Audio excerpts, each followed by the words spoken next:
పక్కన లోకేష్ గారిని deputy CM చేయమని తెలుగుదేశం నాయకులందరూ చెప్తున్నారు.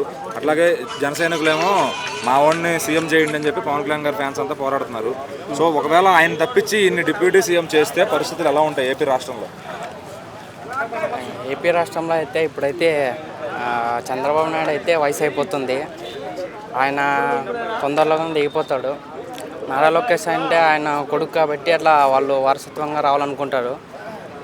పవన్ కళ్యాణ్ అయితే చాలా చేస్తున్నాడు.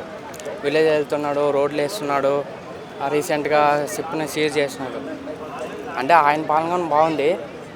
నాకైతే పవన్ కళ్యాణ్ సీఎం అయితే బాగుంటుంది. అయితే నేను కూడా నా పవన్ కళ్యాణ్ ఫ్యానే. విడివిడిగా వస్తే కనుక మరి జగన్ గారు గెలుస్తారంటున్నారు ఏపీ అంతా కూడా. మరి అప్పుడు ఎట్లా ఉంటుంది? ముగ్గురు విడివిడిగా వస్తే లాస్ట్ టైం అంటే కూటమితో వచ్చారు కాబట్టి గెలిచారు, అంత ప్రూవ్ చేసుకున్నారు. సో విడివిడిగా వస్తే పర్సంటేజ్ జగన్ గారికి ఎక్కువ ఉందని చెప్తున్నారు. మరి దానికి ఏమంటారు?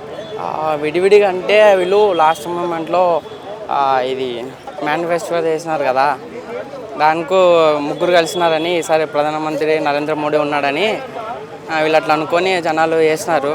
చెప్పలేం, జనాలు లాస్ట్ మైండ్ సెట్ వాళ్ళు చెప్పలేం, వాళ్ళు ఎప్పుడు ఏది అనుకుంటారో తెలీదు. ఇప్పుడు పవన్ కళ్యాణ్ గారికి ఒకవేళ ఆయన సోలోగా పోటీ చేస్తే జనసేనతో 170 మంది 5 మందిని పెట్టుకుని సీఎం అయ్యే సత్తా ఉందంటారు ఆయనకి? ఉందన్న, ఆయన మంచిగా చేస్తున్నాడు. అంటే కోస్తాంధ్ర చేస్తున్నాడు, ఇంకా రాయలసీమ రాలేదు. నాది కర్నూలు డిస్టిక్, మాది ఆదోని. మాది రాయలసీమ వస్తే ఆయనకి మస్తు సపోర్ట్ ఉంది. ఇంక 21కి 21 గెలిచినాడు కదా, ఇంకా 170 కంపల్సరీ ఉంటుంది. మధ్యలో ఎక్కడో ఒక చోట పోద్ది ఉంటుంది, కంపల్సరీ అయితే అవుతాడు, సీఎం అవుతాడు. మరి అంతకుముందు ఎలక్షన్లో విడివిడిగా వచ్చినప్పుడు ఆయనకి ఒక సీటే వచ్చింది, అది కూడా చేతిలో చెల్లిపోయింది కదా. అంటే సినిమా యాక్టర్ కదా, నా నమ్మరు. మనకి ఫస్ట్లో చిరంజీవికి చాలా అభిమానం ఉంది, అంటే జనాలంటే. ఆయన వచ్చినాడు, ఆయనకి రాలేదు, అంత సపోర్ట్ రాలేదు.